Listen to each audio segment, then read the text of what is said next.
Today, we're going over the most epic deaths in human history. Number 1. Benkei. We're starting this video off with a story of the greatest wingman in human history. It's a dark night in 12th century Japan, and a Buddhist monk named Benkei is wandering the streets of Kyoto. With an abundance of temples dotting the city, monks are a common sight, but this guy is different. At 6'6", he towers over everyone around him, and he's carrying a weapon. A cross between a sword and a long spear called a naginata. His face gives off the vibes of someone on a hunt more than someone seeking enlightenment. And it turns out he was out hunting that night for his final victim. See, Benkei was actually a Sohei, a warrior monk trained and battle-hardened in combat. Through his encounters with samurai, he's decided that they were an arrogant class, unworthy of their status in society. The world would be a better place with less of them around, and this led him on a bloody quest to duel and defeat 1,000 samurai, collecting their blades as trophies after each victory. At this point, he had collected 999 swords and was out that night looking for his final duel. While walking near Goto Tenjin Shrine, Benkei hears the sound of a flute, and when looking to see who is playing it, he finds a small, thin samurai. Around the man's waist is a beautiful gilded katana, the perfect piece to finalize Benkei's sword collection. He immediately challenges this samurai to a duel. The small man puts away his flute, and surprisingly, he agrees to fight. The two men walk together to Gojo Bridge and draw their weapons. Full of confidence, Benkei rushes in, but despite towering over the samurai, Benkei is swiftly defeated. Instead of taking his life, the samurai just turns and walks away. Benkei is shocked and left in disbelief. In the following days, these unfamiliar feelings turn to anger and frustration. How could he lose to this tiny samurai? He had defeated much larger men in the past. He decides to stalk the grounds of Kiyomizu-dera Temple, waiting for the samurai to appear so he could take his revenge. Eventually, the samurai does show up, and Benkei immediately challenges him to another duel, a fight that Benkei loses again. Humiliated, he bows in defeat and tells this samurai that he'll abandon his life as a monk and instead follow him as one of his retainers. The samurai, who turns out to be Minamoto no Yoshitsune of the legendary Minamoto clan, agrees. Benkei joins him on his adventures, and the two become inseparable. They go on to join Yoshitsune's half-brothers and fight in the Genpei War against the powerful Taira, a clan that had killed Yoshitsune's father when he was just a baby. After 5 years of fighting, the Minamoto clan emerges victorious, and one of Yoshitsune's half-brothers, Yoritomo, becomes shogun. The end of the Genpei War had an unintended consequence. Without a common enemy, jealousy and suspicion soon turn the brothers against each other, and Yoshitsune and Benkei find themselves on the run, being pursued by Yoritomo and his men. They eventually find protection under another clan called the Fujiwara, and the pair spend a few years in relative peace in their domain. This ultimately did not last, as with a lot of pressure and probably a lot of bribes, Yoritomo finally convinces the Fujiwara to turn on his brother. Fujiwara no Hidehira, the man who was once their protector, betrays them, and on June 15, 1189, at the Battle of Koromogawa, Yoshitsune and Benkei find themselves trapped and outnumbered 5-1, with 500 of Fujiwara's men surrounding their castle position. The forces clash, and Yoshitsune's men put up a heroic effort. Benkei in particular is a demon on the battlefield, crushing enemies who are on average more than a foot shorter than him. But despite their best efforts, Yoshitsune's men quickly begin to fall. With just a handful of retainers remaining, Yoshitsune realizes the battle is already lost. He turns to Benkei and tells him he plans to commit seppuku within the castle. He'll need time to prepare, and Benkei understands the assignment. He walks to the bridge that serves as the only entrance to the castle and stands alone against Fujiwara's army. Fujiwara signals a charge, and wave after wave of his men charge Benkei. He cuts them down one after another. No man can make it past him. In some stories, he's said to have single-handedly slain 300 soldiers on that bridge. Benkei stands stoically behind a pile of deceased Fujiwara warriors, beckoning more men to cross. And despite orders to do so, none of the Fujiwara's men answer his call. They all know that stepping on the bridge was a death sentence. Fujiwara, realizing his men are now too afraid to attack Benkei head-on, calls in his archers. They'll take him out from a distance instead. The archers let loose a barrage of arrows that find their mark in Benkei's chest, but nothing happens. Benkei doesn't flinch. They let loose another volley of arrows, but still nothing changes. Benkei's body is now a pincushion of arrows, but is still standing defiantly in their way. Time passes, and both sides stare at each other across the bridge. Nobody dares to make the first move. Finally, Fujiwara orders some of his men onto the bridge, and they reluctantly do as they're told. As they slowly approach Benkei, he makes no motion to ready himself. They creep closer, and when they finally reach the massive monk, they discover that while he was still standing, he was already dead. Benkei, knowing he needed to buy as much time for his master as possible, had positioned himself to be supported by his spear even if he was no longer alive. In his last stand, he showed no pain or emotion while being hit with countless arrows, all to give the illusion that he was ready to fight anyone who dared to cross. Because of his final actions, Yoshitsune had enough time to commit the seppuku ritual properly, maintaining his honor. What a wingman! Number 2. Yi Sun-shin. The end of the 16th century in Korea was a strange mix of insane political corruption and relative peace for its people. Korea was a loyal tribute state to China, and the Ming dynasty pretty much left them alone. To the east, the Japanese were busy killing each other in the Sengoku Jidai, so they weren't a problem either. Aside from those pesky Jurchens who were constantly invading from the north, the rest of Korea was pretty boring and uneventful with no major threats. The boring, no-wars way of life led to many men choosing to pursue careers as scholars and government officials, as it was now the best way to gain power and influence. This led to a bloated and corrupt political class and an extremely weak military led by generals who had never seen real combat. This combination of governmental corruption and a weak military would end up causing all kinds of problems in 1590 when Hideyoshi Toyotomi fulfilled the dreams of his former lord Oda Nobunaga and reunified Japan, bringing an end to the Sengoku Jidai. The Japanese, for the first time in over 100 years, were not at war with each other. And if they weren't busy fighting each other, who are they going to fight now? Oh.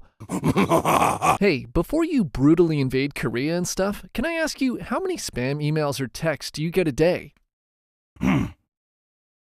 I think you need to check out Incogni. See, anytime you submit your personal info online to sign up for a new service, there's a chance that they're selling your information to a data broker on the back end to increase their bottom line.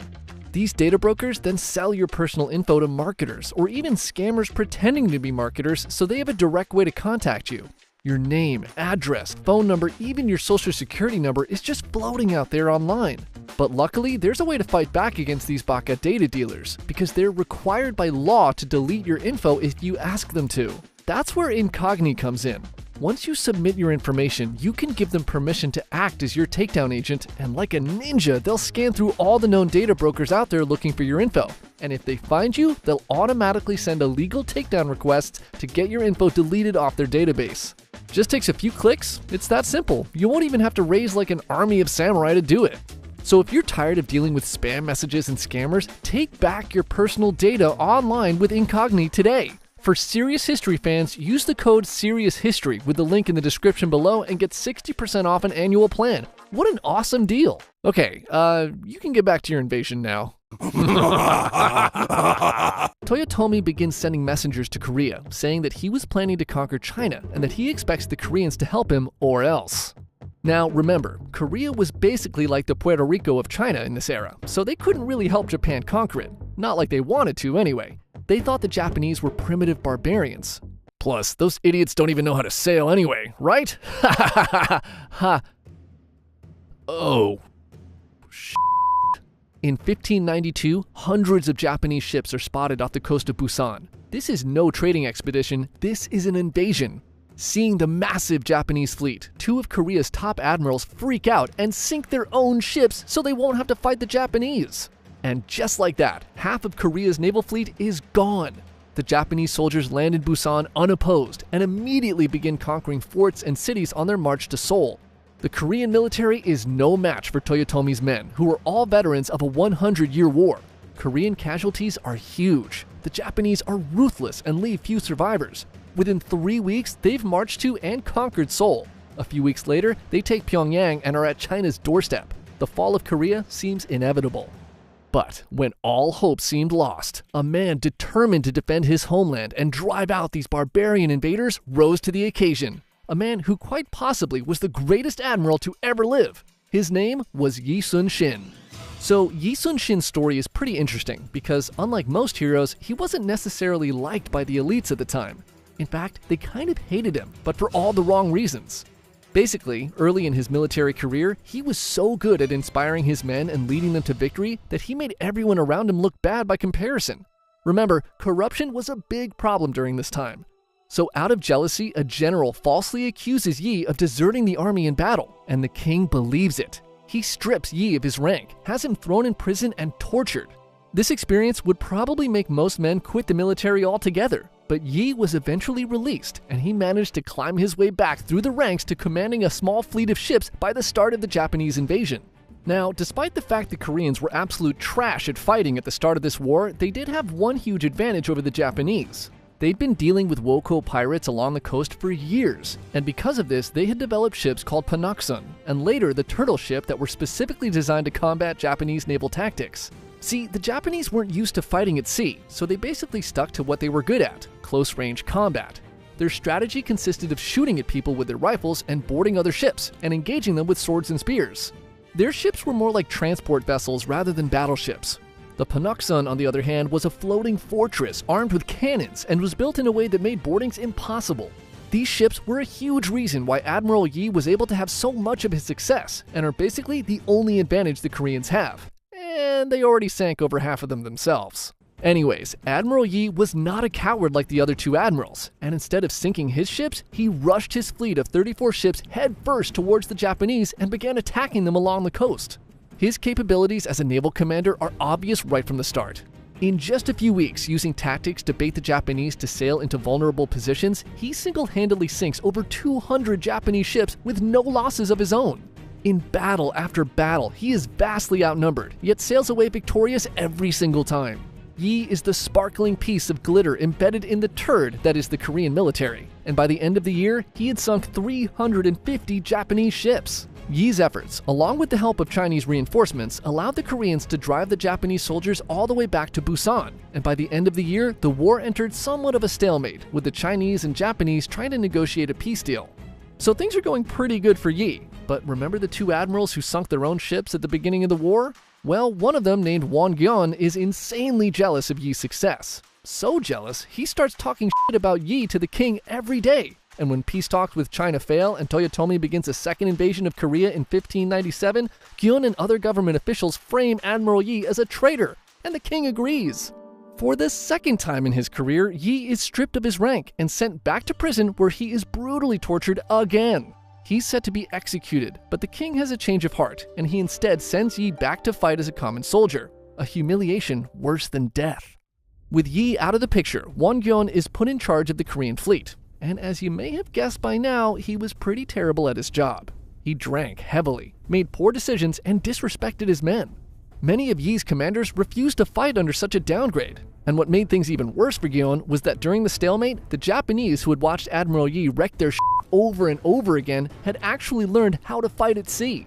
Their new ships now had cannons, and they began to use the same strategies Admiral Yi had used against them. This all comes to a head in the Battle of Chilcheoliang, Gyeon's first attempt to attack the Japanese fleet. With 200 ships and the best of Admiral Yi's men, Gyeon sails out to confront the Japanese, and he immediately falls into a trap. A trap they had learned from fighting against Yi. The entire Korean Navy is decimated, and Gyeon is last seen being chopped to bits by Japanese soldiers while trying to run away.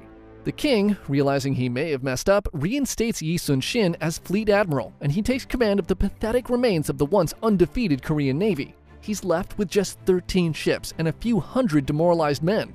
In the following battle, outnumbered 25-1, using superior strategy, Yi manages to sink 31 of the 333 Japanese ships, again without losing a single ship of his own.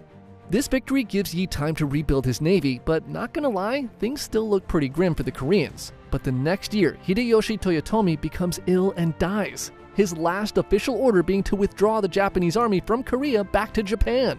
Yi sees this as the time to finally drive the Japanese out of Korea for good and mounts a final offensive against the retreating Japanese forces. At the decisive Battle of Noryang, Yi takes his position at the top of his flagship with his son and nephew and begins beating a war drum to push his allied Korean and Chinese fleet forward. Admiral Yi's ship leads the charge, and he personally takes out 10 Japanese ships. The Japanese are in full retreat, and Yi beats his drum with intensity. Victory is within his grasp. After 7 long years, Korea will finally be free of these invaders. But suddenly, he's hit in his armpit by a Japanese musket ball. He realizes the wound is fatal, and he turns to his son and nephew and says, "The war is at its height. Wear my armor and beat my war drums. Do not announce my death." His son and nephew quickly carry his body below deck, and his nephew, dressed in Yi's armor, quickly returns to the admiral's position and resumes beating the drum. Yi's men continue to fight, and the Koreans drive the Japanese out of Korea for good. Undefeated in battle, Yi dies below deck, listening to the sound of his drum, knowing that his homeland was finally free. Number 3. Ben El Salaman. So we generally cover stories from more ancient times on this channel, but this story from World War II undeniably belongs on this list. This is the last stand of a dentist turned field medic who took out 98 Japanese soldiers before falling to his own wounds. Ben El Salaman was drafted into the United States Army in 1940, just 3 years after he graduated from the USC Dental School. Salaman proved to be a model soldier and showed himself to be very skilled with both rifle and pistol. He was quickly promoted, first to lieutenant and then to captain in 1944, serving as a regimental dental officer of the 105th Infantry Regiment. In June of 1944, Salaman and the 105th were deployed into active combat in Saipan. The fighting in the Pacific was infamously bloody. Casualties on the island were extremely high, and with so many soldiers having much more pressing issues than a root canal, Salaman volunteered to replace the 2nd Battalion's field surgeon who had been wounded. By July, both the Americans and the Japanese had suffered heavy casualties, and the remaining Japanese troops on the island came to the realization that there was no path to victory. They decided on a final Banzai charge, a mission with the sole goal of killing as many American soldiers as possible with no plan of returning. Early in the morning of July 7, 1944, the remaining 4,000 Japanese soldiers began their final attack. Salaman's field tent was positioned just 50 yards behind the front foxholes, and within minutes, his tent quickly filled with over 30 injured troops. He did his best to tend to the wounded, but the Japanese soon broke through the front lines. He looked out of his tent and spotted a Japanese soldier bayoneting a wounded American who was lying outside of the tent. Enraged, Salaman picked up the rifle of one of his patients and fired at the Japanese soldier, killing him. Suddenly, 2 more Japanese soldiers popped into Salaman's tent and he fired on them, taking them out as well. Like zombies, 4 more enemy soldiers then crawled into the tent from the sides, and Salaman took 2 out with his rifle and another with his bayonet. He hit the 4th soldier in the stomach with the butt of his gun, and a wounded soldier he had been treating finished him off. Realizing the situation was only getting worse, Salaman instructed his medics to evacuate all of the wounded men. He would stay behind to give them cover so they could retreat. Salaman grabbed a rifle and joined the front lines. When he saw 4 men manning a machine gun fall to enemy fire, he rushed to the gun and manned it himself, firing bursts into the charging Japanese soldiers. He continued to fight from that position until he was eventually overrun by enemy soldiers. Days later, when the Americans returned to the battlefield, Salaman's body was found slumped over the machine gun, with 98 dead Japanese soldiers piled in front of him. His body was ravaged with 76 bullet holes and many bayonet wounds, 24 of which he may have suffered before actually dying. The blood trail on the ground showed that Salaman had repositioned the machine gun multiple times while mortally wounded. Despite saving many lives that day, Salaman was denied the Medal of Honor due to a rule in the Geneva Convention that no medical officer can bear arms against an enemy. Despite multiple recommendations from generals throughout the years, he remained a footnote in history until 2002, when Salaman was finally posthumously awarded the Medal of Honor from President George W. Bush, 58 years later.